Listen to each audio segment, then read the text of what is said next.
Друзья, всем привет! Вы на неравнодушном канале. Сегодня я расскажу вам две невероятные истории семей, у которых родились дети с аутизмом.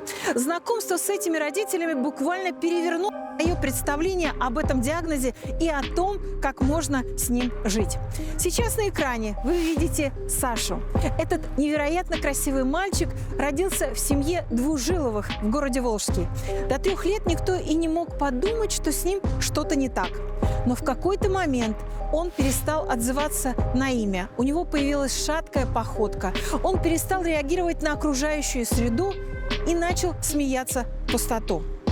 А через несколько лет в этой семье родился еще один мальчик, Даня, с диагнозом аутизм. А сейчас вы видите другого мальчика, Михаила Комарова из Астрахани. У него тоже диагностировали аутизм. Его мама Надежда прошла очень сложный путь от неприятия этого диагноза до полного переосмысления своей жизни и создания авторской методики коррекции аутизма. Сегодня ее сын художник, которого многие знают в России. Итак, сегодня мы постараемся раскрыть секрет этого загадочного диагноза вместе с нашими и нашими экспертами. Меня зовут Саша. Мне 15 лет. Я живу в городе Волжский. Родился Саша. Оль, вот расскажите, пожалуйста, вообще о своих чувствах, о своем, вот когда появился первый ребенок, как вообще для вас, насколько это было сложно, рождение ребенка? Ну, я, во-первых, с ума сошла от любви к Саше. У меня таких чувств никогда в жизни не испытывала. Мне было, сколько там, 20 лет я его родила. И я его очень сильно полюбила. И ночью не спала, смотрела над ним. Он был спокойный ребенок. Единственное, иногда у него болел живот. Ну, где-то месяцев до 4. Угу. Очень спокойным был ребенок. Болел редко. В какой момент вы почувствовали, что что-то не так, что, допустим, я не знаю, он развивался по возрасту? Ну, нам казалось, что да. Нам с мужем. Но когда он пошел в садик, у меня мама сама воспитательница в детском саду, и он пошел туда, к ней в садик, и там психолог начала говорить, что он не отзывается на имя, что у него шаткая походка, что он не смотрит в глаза, не играет с детьми, контакт сложно установить. Вот это она начала нам говорить, и после нее мы начали уже обращаться к специалистам. А про кого эта сказка? Про 3 медведя. Про медведя, ага. 3 медведя. Гуси-лебеди. Так. Теремок. И все они были в Мой одной, ребенок в одной книжках. в одной книжке. В одной книжке. Да, листай дальше. Листай. Надежда, расскажите о Мише. Вот когда вы у него заметили признаки аутизма? В каком возрасте? Дело в том, что Миша не родился с аутизмом. Он до где-то 2,5 лет был совершенно, на наш взгляд, совершенно здоров. И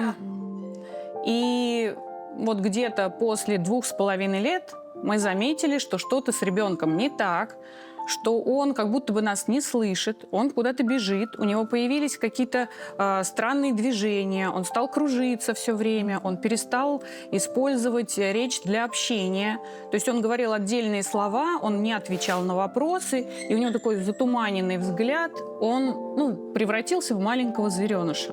Пардоньте. Да. Страшное дело, мы не понимали, что происходит, все было плохо, его никуда не брали, мы начали изучать эту тему, мы стали водить его на всякие обследования, к врачам. Он не реагировал на просьбы, он все время куда-то бежал, кружился. Вместо слов у него появились такие вокализации странные. Он перестал есть ту еду, которую он всегда ел. То есть у него появилась избирательность в еде. Он не ходил на горшок по-большому. То есть он уже по норме должен был... Уже все должно было быть как у людей, а у него этого не было. Он перестал спать по ночам, соответственно, мы вместе с ним. То есть он просыпался, его невозможно было уложить на дневной сон. Ну, короче, это такое вот неуправляемое чудовище. И вы писали о том, что вы находились в постоянном стрессе. Это так? Но да, стресс был глубочайший. Он просто был дикий. И ты, когда в нем находишься, ты не понимаешь, что тебе плохо. Ты просто постоянно вот живешь, не спишь, ну, ешь там как попало. У тебя все время мысли крутятся, ты все время сравниваешь себя, ты спрашиваешь, как, что делать. Пытаешься найти какую-то помощь, этого нет, мысли они выматывают. По ночам я сидела в интернете, пытаясь нарыть какую-то информацию, потому что никто не мог поставить диагноз. Тогда про аутизм мало кто слышал, только из фильмов «Человек дождя», может быть. А так вот никакой информации не было. И даже врачи, даже специалисты, они вот задавали: а он машинки у вас в ряд выстраивает? Нет, не выстраивает. Ой, нет, это не аутизм. И диагностика была очень слабая в те времена. И я поэтому искала. По ночам не спишь, утром опять просыпаешься, опять он с позаранку встает, ты с ним вперед на прогулку, чтобы его как-то выгрузить вместе с ним, круги наматываешь. Это очень, такое тяжелое время, я прям вспоминаю. И вот эта неопределенность, ты не понимаешь, что с ребенком, ты не можешь ему, соответственно, помочь. О том, чтобы себе помогать, ты даже в это время и не вспоминаешь. Конечно, в это время ты просто высыхаешь. А еще, понимаете, приходишь на комиссию очередную медика-педика, и она тебя вот просто мордой в грязь. За грубые слова простите, но тебя постоянно унижают. Тебе говорят: а куда вы смотрели? А надо ребенком заниматься. И вот все в этом духе. А я вот занималась с ребенком, потому что я очень любила раннее развитие. И я занималась с ним прям вот чуть ли не с рождения. Аутизм, или, как правильно назвать, расстройство аутического спектра, это такой в настоящее время некий собирательный диагноз. Есть даже такой термин «зонтичный диагноз». То есть мы, врачи-психиатры, его выставляем на основании клинических проявлений. То есть не на основании анализа или исследований у нас нет подтверждающего аутизм. Мы исследуем только поведение ребенка, его развитие, его проблемы, его привычки, его сложности. Поэтому до конца, не зная причину, на основании таких проявлений, мы выставляем расстройство аутического спектра. Разные причины развития аутизма. Кто-то говорит, что это там есть вирусная составляющая, кто-то говорит, что это генетика. Есть много-много разных обоснований, почему появляется аутизм. Вы к какому роду склоняетесь?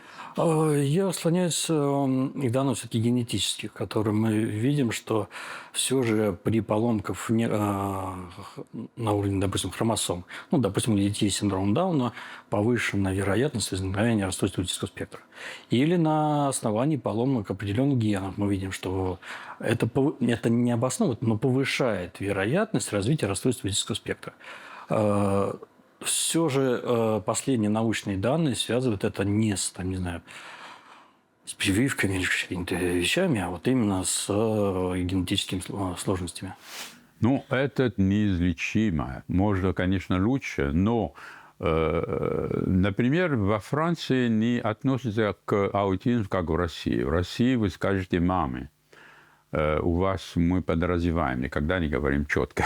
Так вот, понятно, что есть аутичные какие-то черты, мама падает в депрессию и в ужасе, и все. А во Франции очень хорошо относятся, не хорошо, но нейтрально относятся к этому, потому что мы знаем, что уже все статистики показывали, что примерно 20-25% детей аутизм выходят из этого состояния без никакого лечения. Надежда, это заболевание или это что? Я не люблю это слово «заболевание». Вообще слово «болезнь» не люблю. Да. Но и сказать, что это прям такое состояние, это, знаете, романтизировать недуг. Это я тоже не люблю. Но это просто такой другой человек. Сейчас я вам расскажу, как я себе это вижу. Это человек либо с другой планеты, либо с какого-то острова необитаемого, не знаю, с какой-нибудь Папуа, Новой Гвинеи. К вам закинули человека в вашу жизнь, который не понимает речь, который, не знаю, не знает вообще, как у вас тут все устроено. Вообще ничего не знает, не понимает и не то, чтобы особо хочет. И вы этого человека или этого инопланетянина должны как бы посвятить в то, как у вас тут все устроено, и научить жить вот в этих обстоятельствах. Вот я по-другому не скажу. Мне кажется, это самый такой понятный образ. Вот есть такая версия, что особенно дети с аутизмом — посланники высших цивилизаций.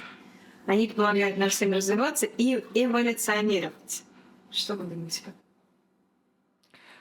Слушайте, ну... Какой тип людей такой? Нет, ну вот, кстати, я не скажу, что это там бредовый, как ни странно, да, сейчас нет, может быть, санитаров нет. Но если вот американский психиатр, то нет, вот, да, он считает, что вот ребята, которых мы раньше называли синдром Аспергера, у которых малой степени аутизма, это он даже есть видеоролик на YouTube, который называется там синдром Аспергера, это новая ветка эволюции. Тут вот разные мнения разных ученых. Мы все же, как бы, мое мнение такое, что вот этот процент вот этих людей, у которых есть рассудительный спектр, он важен для общества. Это люди нестандартные, эти люди не шаблонные. Даже где-то, я не вспомню, где я читал, это, по-моему, кто-то из коллег со мной делился, о том, что раньше такие люди, так как они очень хорошо подмечают детали в общей картине, да, они лучше отличали одни ягоды от других. Они лучше замечали змей в траве. Да, ну, условно, там, где раньше первобытные люди видели общую картину по лет, они замечали опасность. Поэтому это... Да, есть проценты людей, у которых там надо помощь, поддержка, и это большие там, нагрузка на семью. Но есть и те ребята, которые крайне своеобразные, нестандартные, они большие молодцы, и совершенно по другому углом с ними интересно общаться, они по другим углом видят наши стандартные вещи. Смотрите, вот что мы делаем? Мы берем этого ребенка, у которого есть какие-то сверхданные, как я считаю, и мы берем наоборот, мы его оттягиваем назад и дотягиваем до нормотипичного ребенка, пытаемся, да, изменить, чтобы он стал таким же, как там нормотипичный ребенок. А может быть, этого и делать не надо? Я не считаю, что мы его тянем к нормотипичному ребенку. Я считаю, что мы ему помогаем освоиться вот в этом мире. Он не станет нормотипичным никогда, и притворяться он тоже не сможет. Он вот такой, какой есть. Но мы ему объясняем, что вот если ты... что есть надо ложкой, что грязное белье надо выбрасывать вот сюда. То есть он про это вообще не думает, он живет вот в каком-то таком вот мире. А вы его учите вот, каким-то простым навыкам, чтобы вам с ним, вы же с ним будете жить. Вы его учите вот, как бы устройству мира, рассказываете. Те, кто говорящие, те, кто вот Аспергер, например, детки, они же, в принципе, очень даже такие общительные товарищи. Вы показываете, как здесь все устроено, чтобы он, инопланетянин, оставаясь инопланетянином, мог здесь, как-то комфортно существовать, чтобы его не забили палками, камнями и так далее. Потому что люди темные, как правило, все, что неизвестно, оно их пугает, и начинается агрессия. Вот нам надо научить, как не вызывать эту агрессию, вот этого инопланетянина. Вот как-то так. Какие существуют формы аутизма? По той системе, которая присутствует сейчас, которую ввели 30 лет назад, мы еще вынуждены делить его на 3 диагноза. Как бы на 2,5 скорее. Да? Есть, что называется, детский аутизм, когда проблем побольше. Есть атипичный аутизм, когда проявление умеренное или так вот непонятно, да, вот, не прям выражено. И есть то, что называется синдром Аспергера по имени Ганса Аспергера. Проще говоря, это когда мало проявления аутизма и хороший интеллект. Да? Там часто бывает такая своеобразная память. А вот американская классификация DSM-5 и DSM-5, она делит детей по степени помощи. Кому надо много помощи, там раз, за 3-й, да, степени, а вот у кого надо просто поддержка, это там вот первые первой помощи, первой степени. Надежда, а у Михаила, у него какая степень или стадия? То есть они же разные бывают. У Мишки был прям аутизм детский, что-то там РДА ему в разные эти писали, атипичный аутизм. Ну, в общем, какие-то разные люди писали по-разному, но у него аутизм был. Он не Аспергер, потому что многие мне говорят, ой, у него просто легкая форма, да? Нифига. Высокофункциональным он стал только благодаря тому, что мы обучали его навыкам, нужным навыкам. Поэтому он сейчас как бы вышел вот на такую, как бы, называется, высокофункциональный аутизм. Он живет в каком-то другом мире, потому что у него совершенно мозг работает по-другому. Не как у нас, а совершенно по-другому. У него аналоговый тип мышления, а не цифровой. Цифровой – это как-то, вы смотрите, например, на... Как вот это на... вообще понять? Аналоговые, цифровые? Вот, например, если берете часы, когда нет цифры, вы видите одна стрелочка на 12, другая на 15, на 3. Да. Тогда вы смотрите общее и делаете заключение, что или 12-15, или 3 часа, в зависимости от длины стрелки. Да. А вот это потому, что он смотрит общее. И тогда понимает частное. А мы в основном функционируем как причинно-следственные. Есть какая-то причина, есть другую, ну, цифровую, можно сказать, типа мышления. Это мы развиваемся только так. А у аутистов как раз такой тип мышления, аналоговый. Они смотрят все в совокупности и понимают как-то частное. Оля, какие особенности у детей с аутизмом? Расскажите, пожалуйста. Ну, они не любят громких звуков. Это вот такая у них отличительная черта у аутистов. Могут даже закрывать уши. Вот Саша у нас вообще не переносит, когда громко кто-то разговаривает.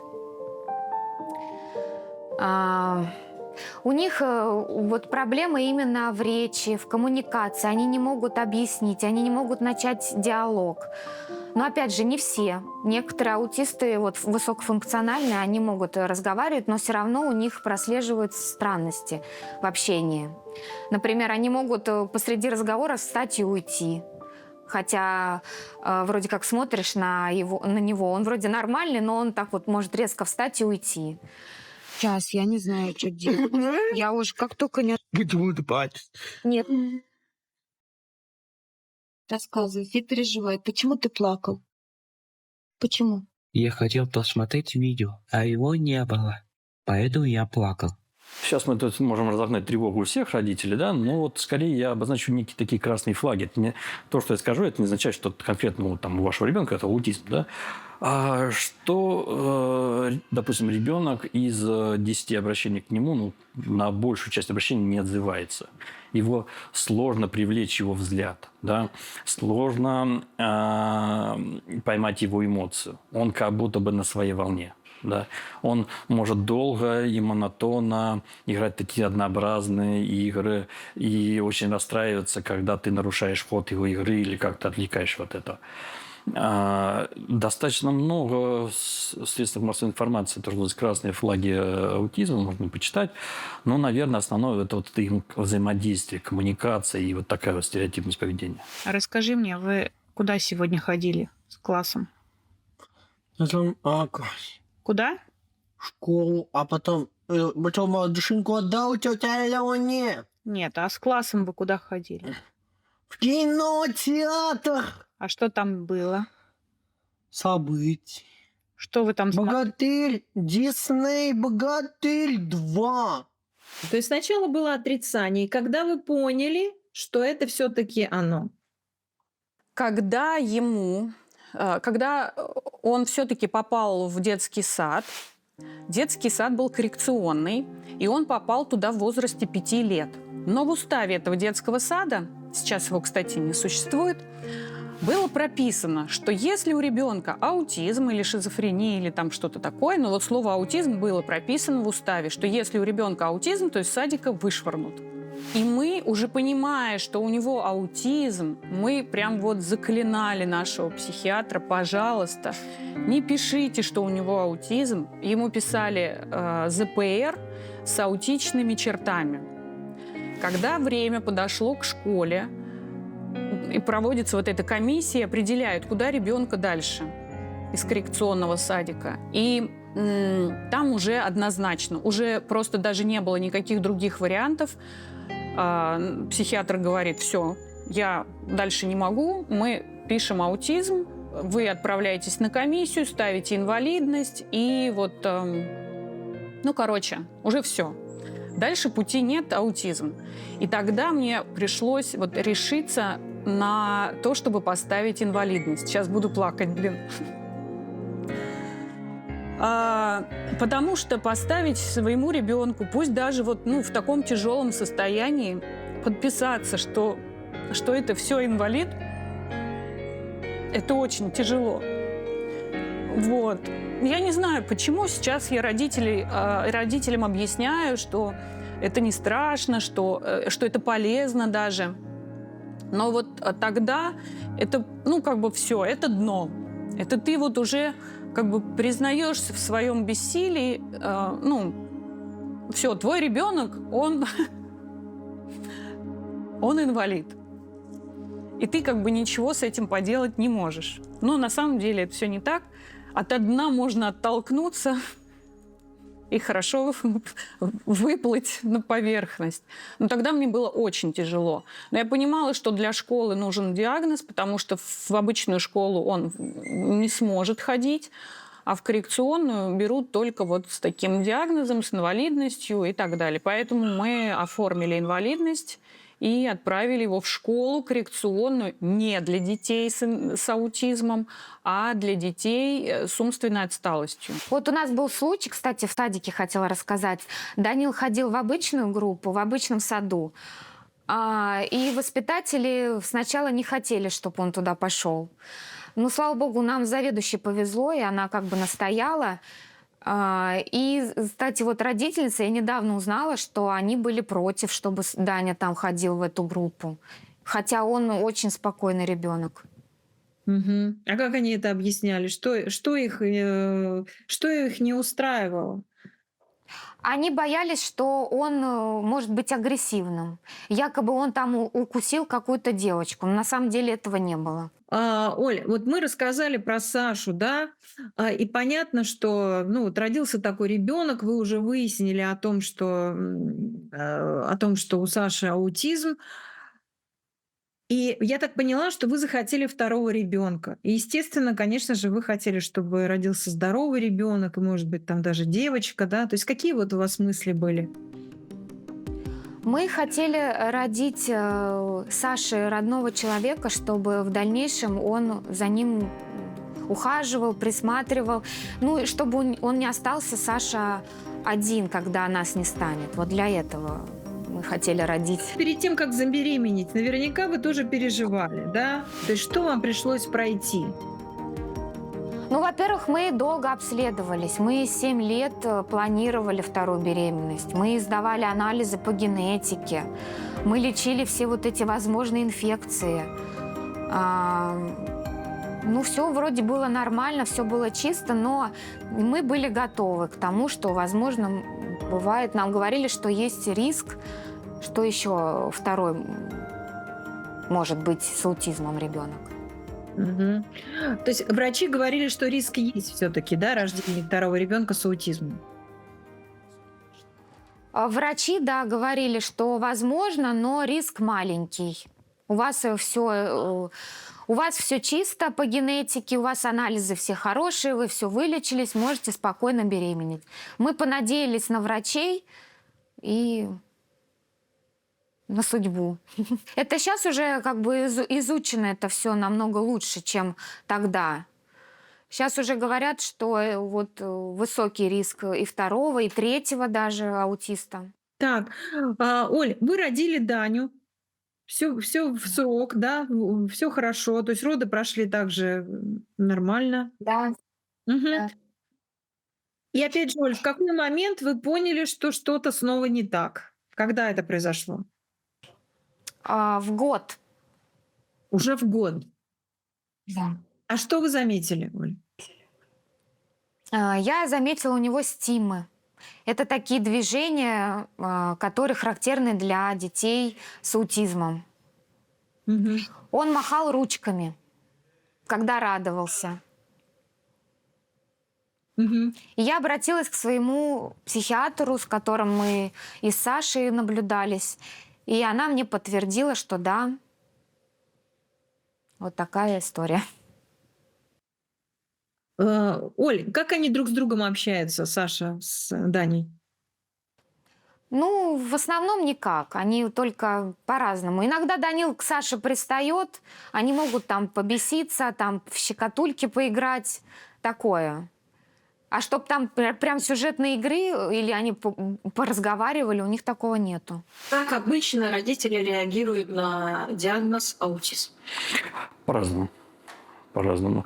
Надо сказать, что в последнее, ну, это может быть на моем наблюдении, я делился с этими коллегами, мнение было разное, но, на мой взгляд, вот последний год, наверное, может быть, скорее родители, они как будто бы, знаете, говорят: о, окей, что нам делать? Мы понимаем, что нам делать? Вот сразу вопрос. Это диагноз-то нам понятно.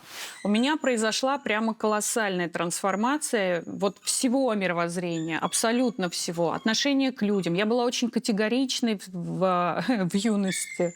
Такая перфекционистка, красный диплом, все по лучшему, по высшему разряду, все такое суперправильное. И тут, понимаете, вдруг у тебя неуспешность. И не просто неуспешность, а прям такое дно, днище. И непонятно, как жить дальше. У тебя ломается схема, когда ребенок идет в детский сад, потом в школу, потом в институт, потом ты как бы знаешь всю эту вот социальную лестницу, как все будет, да, когда ты обычный родитель. А тут просто вот все это рухнуло, вообще ничего не понятно, как жить. И ты еще вот это вот все перевариваешь. Вот. И то есть вот эта вот вся структура в твоей голове, она ломается, ты не понимаешь, как жить. А кроме того, мы, обычные люди, обычные мамы, часто, вот здесь такой психологический финт, мы часто оцениваем себя через своих детей. Свою неуспешность или успешность мы оцениваем через них. Когда ребенок пятерошник и в музыкальной школе учится, и какие-то места занимает, и там в шахматы тра-та-та, мама чувствует, что она удала, успешная, она вся такая футы-нуты. А когда ребенок становится двоечником, хулиганом, не знаю, там в детской комнате милиции, там на учете стоит, мама сразу такая пам-пам-пам-пам. Ну, как бы вот. А тут, понимаете, да? И нужно было, тебе еще постоянно говорят, что ты неправильно все делаешь, что ты там, грубо говоря, плохая мать, да? А ты знаешь, я про себя знала хорошо и четко, что я делаю все от меня зависящее. И почему я плохая мать, у меня такой диссонанс был. Пришлось переоценивать очень взгляды на систему здравоохранения, педагогики. Вот это вот мы всегда привыкли рассчитывать, что нам кто-то поможет. Вот если ты заболел, ты пришел к врачу, он тебе там, таблетку дал, вылечил, сказал, что не так. А здесь ничего. То есть они и сами не понимают, и помощи никакой нет. И ты остаешься один на один. Но прежде чем ты поймешь, что ты один на один остаешься со своей проблемой, очень много сил уходит на вот это вот выяснение. Просто тяжелейший период в моей жизни, прям очень тяжело было. И когда ты уже понимаешь, что ты, только ты, и никто, кроме тебя, не решит твоих вопросов, вот тут начинается другая жизнь. Вот тут уже все меняется. Молодец. Это платформа.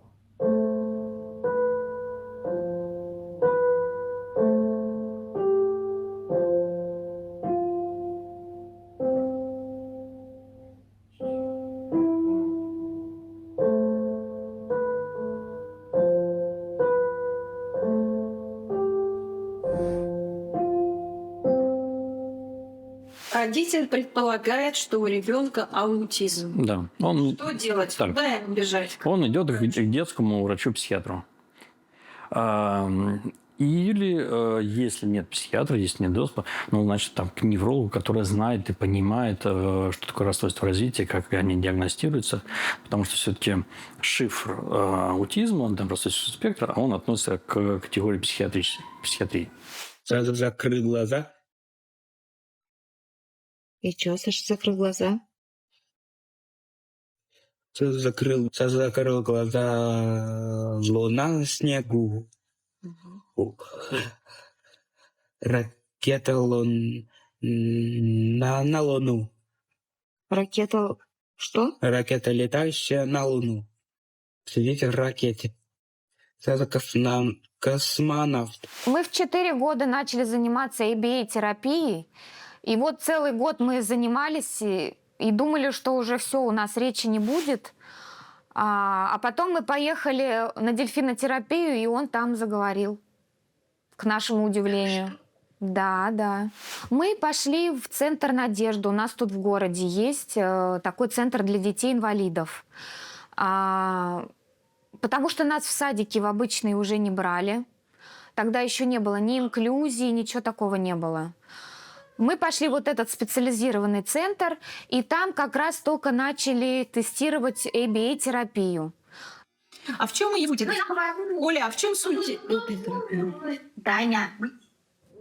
Суть — это поведенческая такая терапия, которая развивает в ребенке все навыки, учат его навыкам. Ну, там целая программа, там пишут каждому ребенку индивидуальный план программы, и по этому плану они занимаются. Это как метод поощрения, то есть ребенок занимается не за похвалу, как обычные дети, потому что аутисты, они не понимают похвалу. Они занимаются, например, Саша начал с сухариков заниматься, у него был такой стимул. То есть он выполнил какое-то действие, собрал жетоны, и после этих жетонов он получил свои сухарики. Вот так, если кратко. Но вам этого было недостаточно, и кто-то сказал вам, что давайте дополнительно еще позанимаемся дельфинотерапией. Правильно? Мы пробовали на тот момент все. И дельфины, я сама это все изучала, никто мне не подсказывал. Все сама изучала, у кого-то спрашивала. И вот я увидела, что еще есть такой метод дельфинотерапии, но он больше как положительные эмоции. И получилось, что Саша получил эту положительную эмоцию, и что-то произошло, да, что-то переключилось у него. Но это, я считаю, не именно из-за дельфинотерапии. Плюс вот эти занятия ABA-терапии, мы целый год занимались. И плюс еще вот эта вот дельфинотерапия дала толчок. Ну, я так понимаю, это комплекс мероприятий, правильно сработал? Да, конечно, да. Одна дельфинотерапия ничего не даст. Расскажи о себе. Меня зовут Саша. Сколько тебе лет? Мне 15 лет. Где ты живешь? Я живу в городе. Каком? В Волжске. Я учусь в классе. В каком В? Всего в классе. Мою учительницу зовут Елена Владимировна. Я люблю кататься на велосипедах. Я люблю купаться в бассейне. Я люблю колу. Пить колу. Я люблю смотреть телефон.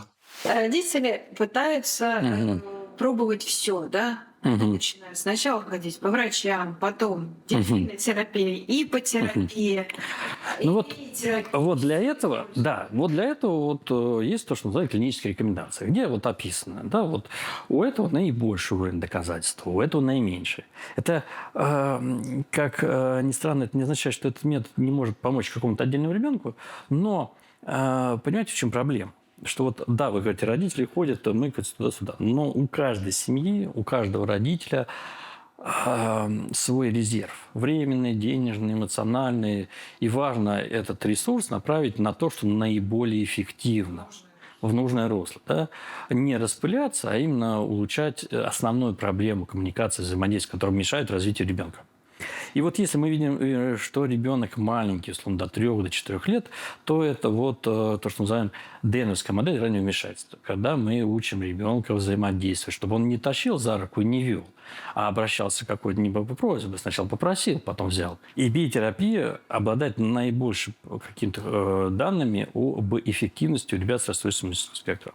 Это стараемся найти, что ребенку интересно, да, что ему важно. И с помощью этого, с помощью методов мотивации стараемся убрать нежелательное поведение и всячески стимулировать желательное поведение. А опять же, мы сейчас говорим, не точно поможет, да, и не точно поможет, а у этого метода больше процент того, что он поможет. То есть, что вы делали? Вот когда вы узнали, что у вас этот диагноз, естественно, вы стали искать методики, правильно, коррекции поведения ребенка, да? Какие это были методики и что вы пробовали? Значит, у нас были разные варианты. Это вообще стандартная схема для всех родителей, которые сталкиваются с такими диагнозами. Они начинают метаться. Начинается микрополяризация. Ну, во-первых, ко всем светилам сводить, ко всем специалистам. Потом началось, значит, микротоки, деносы, томатисы, дельфинотерапия. Ну, в общем, вот полный фарш, вот весь бред, который есть, вот все мы все попробовали. Доктор Жано, что это такое я держу в руках? Скажите, пожалуйста, нашим.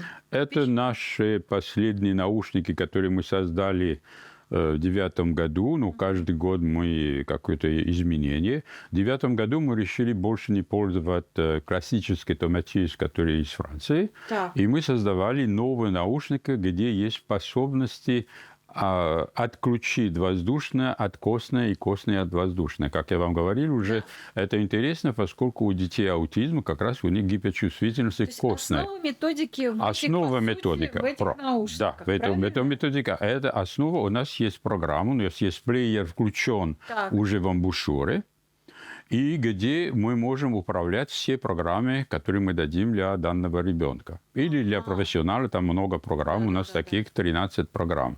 И ребенок одевает, и там мама выбирает просто, какую программу ему надо, и тогда он слушает 2 часа.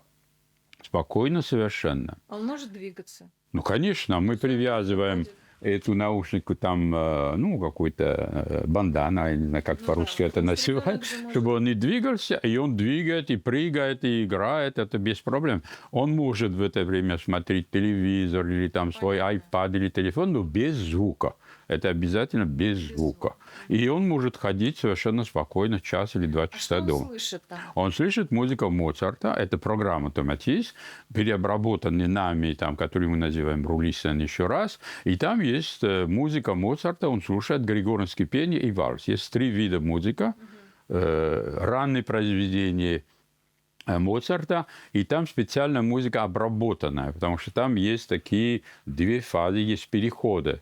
Сначала есть фаза 1, где музыка идет тихо, громкость тихо, и частоты мало, значит, на маленькие, а потом переходит на высокие частоты и высокие громкости. Это и такой внезапный переход от одной фазы к другой удивляет мозг ребенка, и он начинает выслушать. У него мотивация и внимание развивается. Что происходит? Что происходит там? Идет, например, музыка, и он вот так смотрит, и когда вы слушаете, она гуляет. Эта музыка гуляет направо, налево ухо. Микробиоту мы пересаживали, и по бабкам водили. Что еще? Что только у нас не было. Ну, короче, очень мы творчески... Но, тем не менее, благо, вот я сейчас, оборачиваясь назад, я думаю, господи, мозгов мне хватило не бросать мои занятия с ним. То есть все это вот как бы дополнительно было, но занятия не прекращались ни на секунду. Причем мы с мужем такие, ну, как бы активные физкультурники, да. Ну, не скажу, что зожевцы, но я занималась уже там и йогой, и муж у меня там всякие... Ну, в общем, мы такие спортивно направленные люди. Я понимала, что как бы физическое здоровье оно очень ценно, очень важно. И мы одновременно, его подтягивали к себе. Он тоже у нас физкультурил, по мере своих возможностей. И я следила за тем, чтобы он правильно питался, правильно... за физическим здоровьем я его следила. И вот все вместе, оно дало нам свои результаты. Надежда, очень много говорят, когда говорят об аутизме, то, естественно, все используют методику ABA-терапии, правильно? И она очень хорошо работает. Скажите, вы занимались по этой системе? Занимались? И какие были результаты? Когда Мише уже было 8,5, по-моему, лет, я впервые услышала об ABA-терапии. И тогда к нам приезжала Екатерина Жесткова со своим семинаром. И когда я услышала вот эту всю систему, когда я поняла, насколько это все логично и клево работает, когда мы пришли к ней на консультацию, у меня глаза открылись. Оказывается, я занималась, по сути, ABA. Но только ABA, тот, который сейчас есть, он уже научно обоснованный. Есть протоколы для всяких разных навыков, для их освоения. Чего там только нет. Но этим инструментом нужно уметь пользоваться. Очень много... Нет, не буду врать. Во-первых, специалистов немного. Но те, которые есть, среди них очень много, которые просто отучились, но не стали от этого терапистами, они не стали поведенческими аналитиками. Я, кстати, отучилась на ABA-тераписта к тому списочку. Да, я прошла 2 модуля для родителей, но сейчас у меня там... Так вот, не как с психологами, да, то, что ты отучился на психолога, не значит, что ты им стал. Нужен какой-то определенный склад.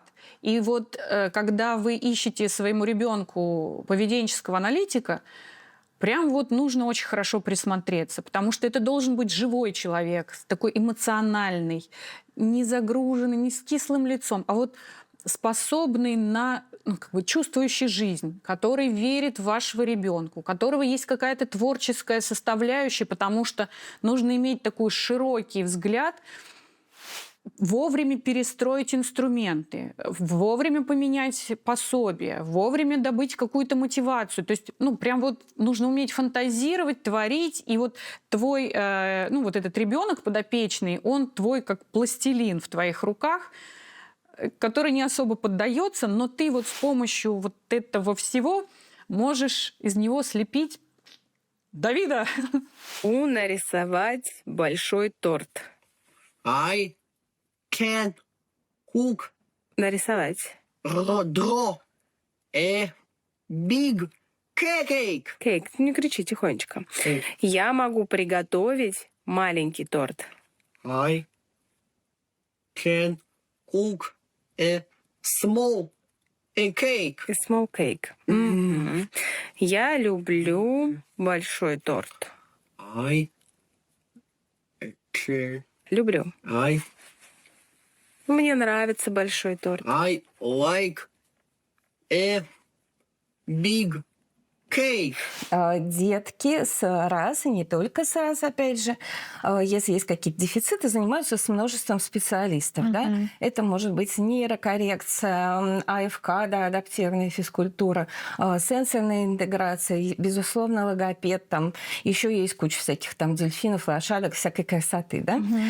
Но все эти занятия, они успешны только в том случае, если ребенок хорошо сотрудничает.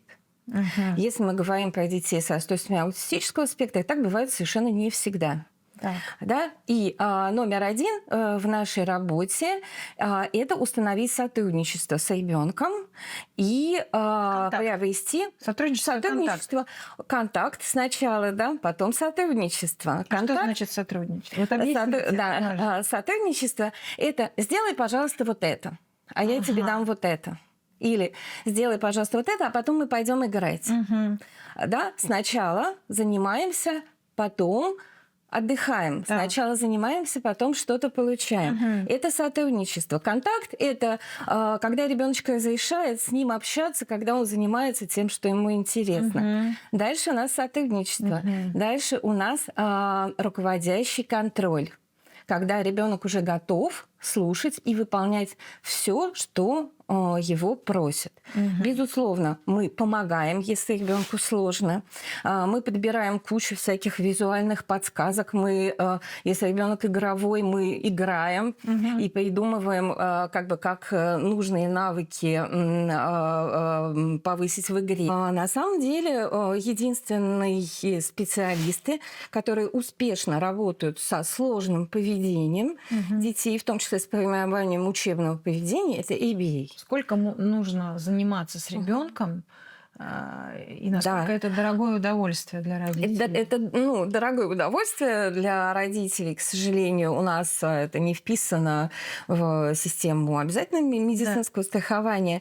Значит, что...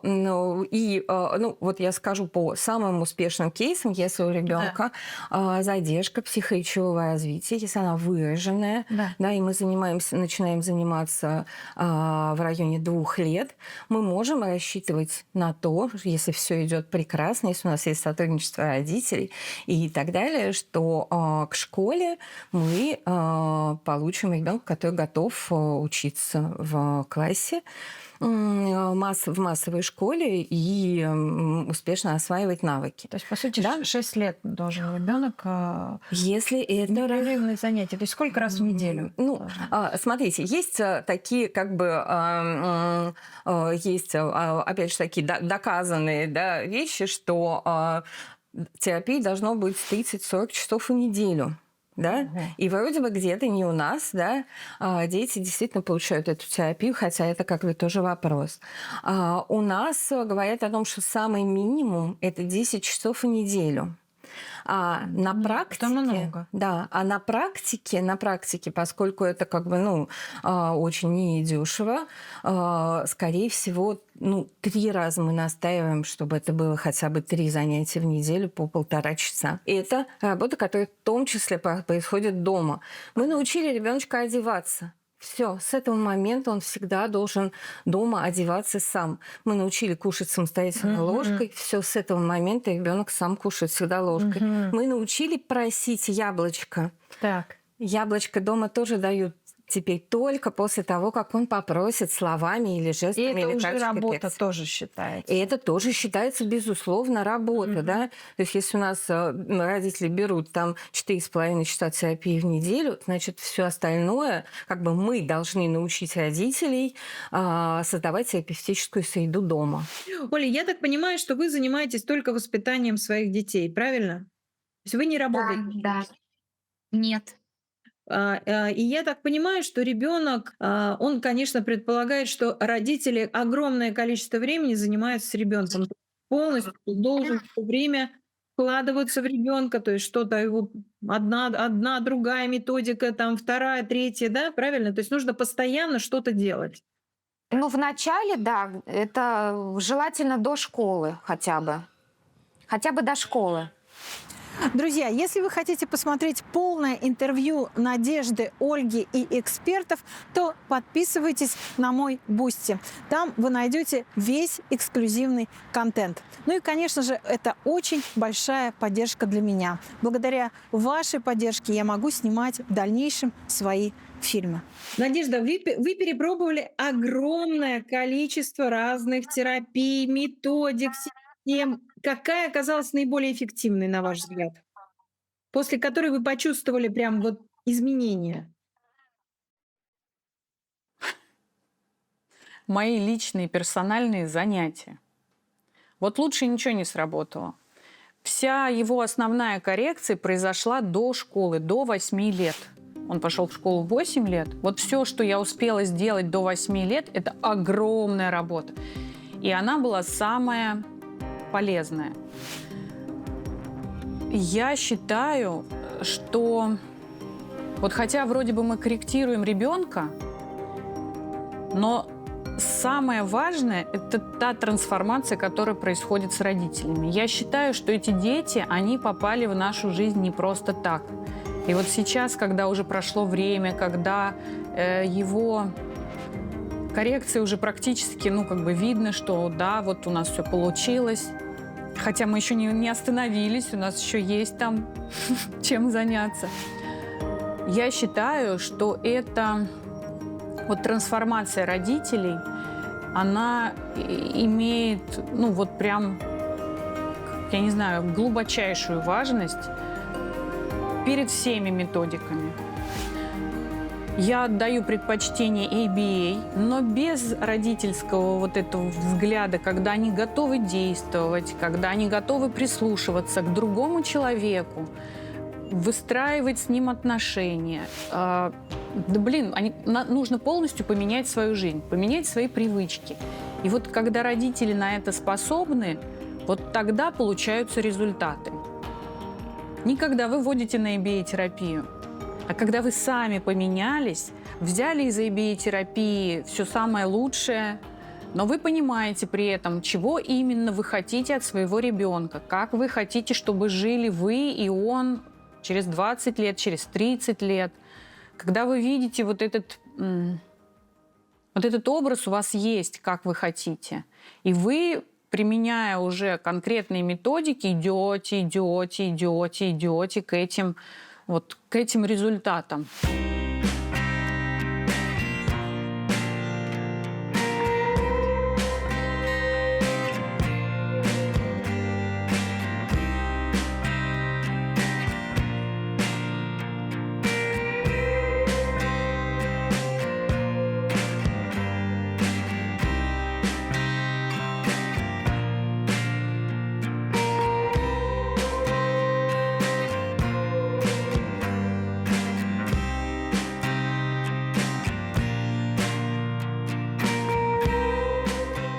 Я знаю, что в последнее время Саша стал увлекаться вот этим выливанием свечей. Что это за увлечение и кто ему об этом рассказал?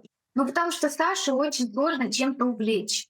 Я все время ему даю какие-то новые увлечения, чтобы его заинтересовать. Вот мне подсказали, что можно показать ему, как делают свечи. Я ему показала, и он прям с первого раза заинтересовался, и теперь он целыми днями их делает. Мы гостей уже проводили, и Саша сразу за свечки взялся.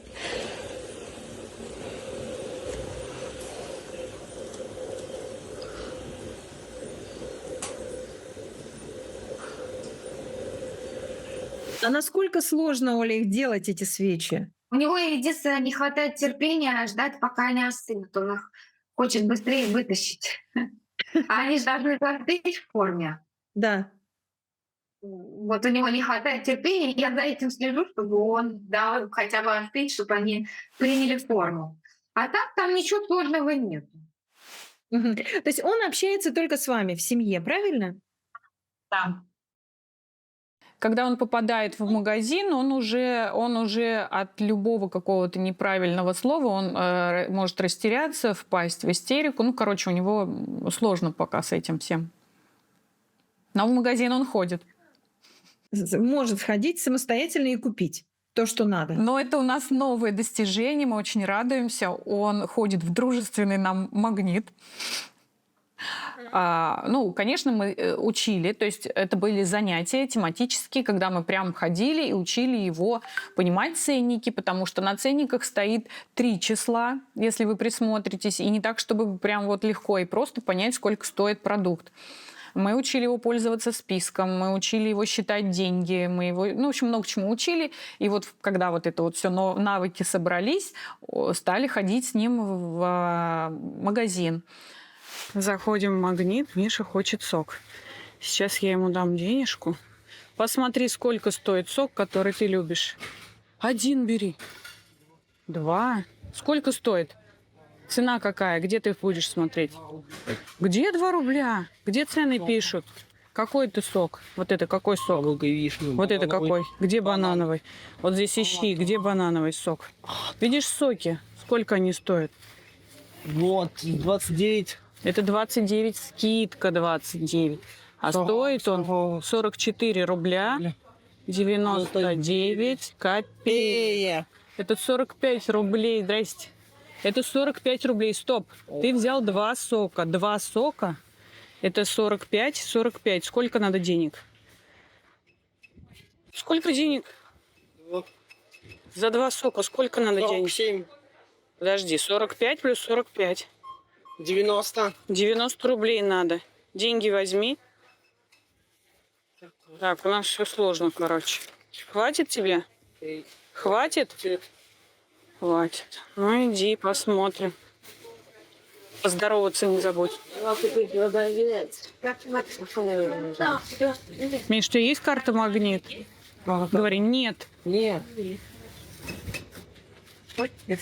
89, ваши 100. Ваш чек. Миш, тебе сдача нужна или нет? Да, нужна. А куда ты уходишь? Быстрей! Сдачи. Спасибо. Спасибо. Спасибо. Все, убирай все в пакет. Убирай все в пакет. Пошли. Надежда, он ориентируется в пространстве, то есть он может дойти от дома до... Он очень хорошо ориентируется в пространстве. Он очень хорошо запоминает числа. Он помнит все номера машин у всех друзей, коллег, и он помнит все номера подъездов, квартир, домофонов. Даже если вы не были в этом месте 5 лет назад, он придет и скажет, там живет тетя Настя, но он не так скажет, он скажет, Настя, 44, подъезд там 3, этаж такой-то, кнопка в лифте такая. Даже если все вот совсем не совпадает, у него феноменальная память на числа, и он очень хорошо считает. И он знает календарь. Да, ребенок со свойством аутического спектра, когда он вырастет, есть шанс, есть вероятность. Потому что я сейчас вот наобещаю, да, кто скажет, ну вот ты что тут обещаешь, болтаешь-то. Есть шанс на то, что это вырастет человек, который сможет успешно адаптироваться в современном мире.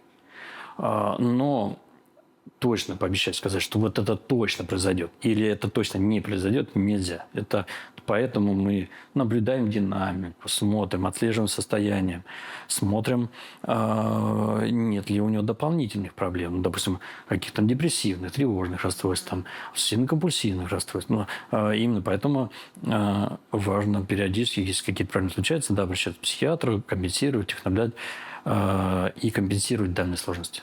Они учатся в обычной школе? Даня, да, Саша нет, в коррекционной.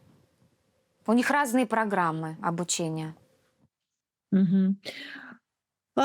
Насколько, ну, вот про то, что социализировано, вы говорили, есть ли у них друзья? И у Дани, и у Саши? Ну, у Дани есть, у Саши нету никого. У Дани один единственный друг, ну, еще родственник у нас. Вот есть брат двоюродный, он с ним играет. И вот друг у него одноклассник. Вот он сейчас пошел в школу в 1 класс, и вот он стал с ним дружить. Мы и в гости ходим друг к другу. Но опять же, мы сами, родители, устанавливаем между ними связь, предлагаем им какие-то игры поиграть. Самим им трудно между собой начать играть, хотя они хотят. Угу. Оль, насколько Саша отстает в развитии? Вот если ему сейчас 15 лет, то по уровню развития, ну, если сравниваем с нормотипичным ребенком, насколько большая разница? Ну, в речи у него, не знаю, он, наверное, на уровне 4-летнего ребенка у него речь. Диалога практически вообще нету. А по уму, мне кажется, лет 10 вот так. Где-то лет 10. То есть вы все время, по сути, и его друг, и мама — это вы, да? Да. То есть вы его мир. Да. Оля, насколько вам сложно быть все время вовлеченным вот в этот процесс и при этом быть счастливой матерью, да? Потому что ты все время, ну, как будто с чем-то сражаешься невидимым, да, с каким-то невидимым врагом. А может быть, это не враг, но что-то такое невидимое, что мешает жить, ну, там, скажем, обычной жизнью. Не знаю, я настолько уже привыкла к этому, ко всему. Я уже как-то на автомате так живу. Мне интересно с детьми, мне нравится их развлекать, развивать. Мне нравится с ними путешествовать. В общем, дети — это моя цель жизни. всей жизни. Потому что до детей у меня была такая скучная жизнь. Что умеет, Оля, что умеет Саша в свои 15 лет? Вот расскажите. Да все умеет. Он может и приготовить и себе и блины, и салат, и подогреть еду, и пельмени сварить. Но единственное, мы его одного не пускаем на улицу, мы боимся еще. Ходили гуси, гладились бабуси, а девчонки белые гладь, а делись бабуси. Он гуляет только с вами? Да, только с нами. Угу. Он и в магазин может пойти, расплатиться картой там. На велосипеде катается, он с тренером занимается в бассейне, на роликах катается. Оль, вы не боитесь его оставлять одного? Ну, например, отпускать одного? Вот вы его отпустили, он пошел в магазин, и все. И вот... Боюсь, нет, я его не оставляю, мы не экспериментируем пока. Угу. Оля, а как общество относится, люди вокруг вот к тому, что у вас такие дети? Ну, все по-разному. Бывают нормально, адекватно относятся, а бывает, что даже боятся. Получается, вы 24 часа в сутки вы должны заниматься детьми. У вас бывает выгорание, когда вы очень устаете просто от того, что вы все время должны, ну, как-то помогать своим детям. Грубо говоря, у нас там дети, ну, там вырастают, в 10 лет он уже, в общем-то, там 10-14 лет он уже самостоятельный. А тут он все время ребенок. То есть ребенок все время ребенок, и он не становится старше. Ну, я не знаю, на самом деле, как Норма себя ведет. Но мне кажется, у меня Саша и Данил очень самостоятельные. Мы меняемся с супругом. Например, когда он выходной, он проводит весь день с детьми, уходит, там с ними гуляет. Или там к своим родителям уезжает. Даем друг другу отдыхать. Ну, ваш ребенок, он на самом деле не простой мальчик там с аутизмом, а я уже считаю, что он талантливый, гениальный художник. И я даже не побоюсь этого слова, потому что его картины уже продаются по всему миру. А Мише и вообще о вашей семье рассказали уже на многих федеральных каналах. И это действительно уникальный мальчик. Да? Вот расскажите, пожалуйста, это очень интересно. Как вы научили его играть на фортепиано и как вы научили его рисовать? Как вообще, что случилось, что он вот раз и начал рисовать такие необыкновенные, яркие, сочные. И причем они такие, знаете, какие-то вдохновляющие, очень позитивные картины. Сейчас будет история, которая немножко приземлит эти восторженные верши, потому что все эти навыки, а еще он научился у меня прыгать на скакалке во взрослом возрасте, стал занимать места на соревнованиях по вот этому спорту, по прыжкам через скакалку. Короче, родители должны иметь определенную долю наглости, чтобы замахнуться и вообще в голову, чтобы пришло, что ребенка с аутизмом, у которого все плохо, который не сидит на месте, начать двигать к какой-то профессии. Мы не видели каких-то там суперталантов или каких-то там, да вообще хоть каких-то признаков того, что это будет какая-то удачная затея. Ничего подобного. Я просто стала его учить. Знаете как? Я задумалась о его будущем. Я поняла, что шансов у человека с аутизмом в нашей стране, да и вообще по миру, устроиться в жизни, прям вот ближе к нулю. И я стала в голове перебирать все, чем он гипотетически мог бы зарабатывать на жизнь или вообще, в принципе, заниматься. Поскольку я человек рукодельный, я вот занимаюсь вот этим рукотворчеством, в общем, думаю, будет собирать украшения, например, или еще какие-то вещи. И вот постепенно эти все мысли трансформировались. У меня были мысли там про ювелира, про шиномонтаж. Чего только я не придумывала. И огород он у меня растил. И, в общем, я вот присматривалась к нему, как бы одно, другое, третье. Там, тут надо общаться с людьми, тут надо технологии очень четко соблюдать, да. Тут опасно может остаться без рук, без ног. Тут там... И вот как бы я откидывала все какие-то варианты, которые, ну, вызывали у меня сомнения. Думаю, ну, блин, ну пусть порисует. О том, что художники, они же все время бедные художники. Ну, художник должен быть голодным. О том, что художники зарабатывают деньги, про это вообще вот как бы мысли не было. Но это был как способ его занять чем-то во взрослой жизни. И я стала его учить. Учить его было долго, ну, непросто. Он не сидел на месте, он, конечно же, ничего не хотел делать. И вот постепенно, применяя вот эти свои методики, свои какие-то уже наработки, я стала его учить. И преподавателей мы искали. Ну, в общем, там целая история, как это все продолжалось, но это было не так, чтобы прям вот мы проснулись, и бац, и у нас тут талант и гений. Ничего подобного. Всему учили. Учили навыку рисовать. Миша, какого цвета будет твоя рыба? Зеленого. Зеленого, да? Ну вот, наш холст подсох, фон готов к тому, чтобы работать уже с телом. Нам так удобнее показалось, потому что вы уже не рискуете, ребенок не рискует испачкаться об другую краску и смешать слои. Вот, и сейчас мы будем раскрашивать рыбку. Рыбий глаз готов. Мы дождались. Все высохло.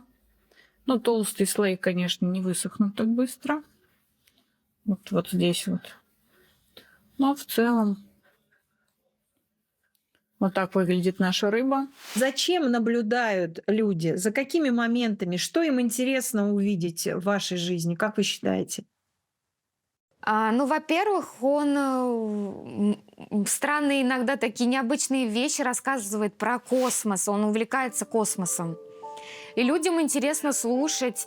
И даже некоторые люди думают, что он предсказывает будущее, хочет нам что-то донести. Да, ну это тоже, кстати, очень интересно. Я до Инстаграма даже не знала, что такое может быть. Ну, иногда он такие вещи интересные рассказывает. Это бывает очень редко. И я всегда пытаюсь снять этот момент и выкладываю в сеть, в свой блог. Конечно, людям интересно, необычно, что такой ребенок, и тем более 2 таких. И планета Земля. Чего? Еще раз. Город вырос, дуб высокий, земля, а планета. Земля, планета, дуб высокий. Высокий, да. Город высокий. Город высокий. Город большой есть. Высокие только здания могут быть. Или дерево высокое. Человек высокий. Высокий планета. Высокая планета? Дуб спать город. Не знаю, Саш. Оль, каким вы видите будущее своих детей? Будущее, я надеюсь, что у них будет семья. Так же, как и у обычных людей. Возможно, они всю жизнь будут жить с нами. Там, мы планируем покупать дом большой, чтобы наши дети жили там с нами, и внуки, чтобы были. Ну, мы на это надеемся. Я хочу, чтобы у них была полноценная жизнь. Надежда, какое будущее вы видите вот у Миши? Каким будущее вы видите? Сейчас я вам еще одну историю расскажу. Мы строим дом. Мы купили участок и строим дом, потому что я понимаю, что взрослый человек сидеть в 4 стенах сойдет с ума. Вот. И специально для Миши, ну, на самом деле, и потому что мы себе так с Сергеем, с мужем реализуем, мы любим это дело, мы любим стройки. Вот. Я сама спроектировала дом. Короче, да, мы замахнулись вот туда. Построили мы там мастерскую. Я хочу в этом доме открыть какую-то мастерскую для таких детей. Какое-то, ну, такое творческое пространство. Там есть место. может быть, собирать мам туда. Вот где я смогу показать, как можно из своих детей сделать... Ну, я не буду говорить, что прям художников из них сделать, но дать им возможность как-то чем-то заниматься. Готово ли наше общество воспитывать вот таких детей? И давать им, и социализировать их, и обучать, ну и вообще, в принципе, жить в нашем обществе? Пока мы на стадии очень-очень зачаточной. То есть у нас уже нет такого звериного какого-то боязни этих людей, но пока еще мы вот прям как-то вот чуть-чуть, вот мы только на первую ступенечку встаем, уже так присматриваемся, уже говорим, что ну да, есть такие люди. Вот. Что с ними делать, как себя с ними вести, мы пока еще не понимаем. У нас не готовы для них ни школы, ни сады, ни какие-то мероприятия. То есть, ну, ничего для этого нет. Но это не значит, что не будет. Я думаю, что если как бы родители объединятся, если поможет немножечко государство, мы сможем сделать общество, ну, как более здоровым в этом отношении. Эти люди, они клевые. Я думаю, что все поменяется, но пока еще нет, пока еще. Ну, то есть доступной среды пока, вот о которой мы говорим, для этих детей... Нет, доступной среды нет вообще никакой.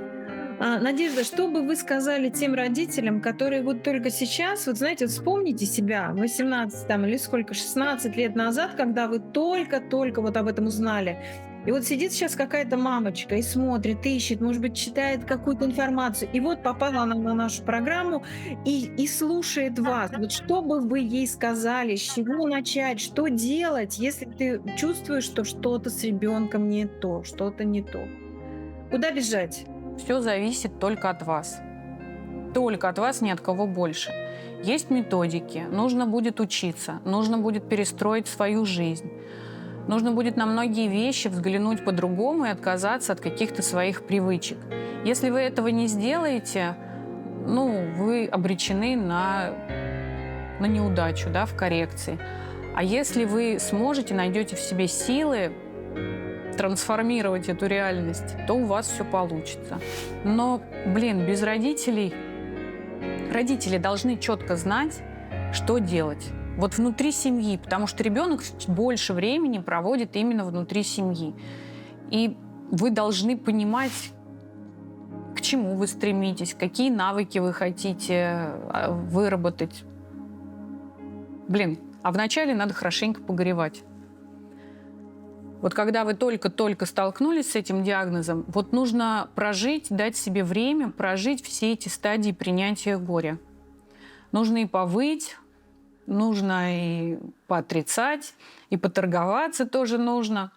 Но не затягивайте с этими стадиями. Лучше даже, может быть, обратиться к психологу и помочь в первую очередь себе. А потом, вот, когда у вас уже есть ресурс, вы с этим ресурсом идете в бой. Вот, перестраиваете свою жизнь, и тогда ребенок, он будет показывать хорошие результаты. Ну, максимальные, если вы вообще все правильно сделаете. Ну, вот это же это через детей нам дается, через вот эти какие-то... Да. Я тоже считаю, что в первую очередь это путь к Богу. На самом деле, вот если прям совсем честно, это путь к Богу. Понять, что любви, для того, чтобы любовь была, не нужно ничего.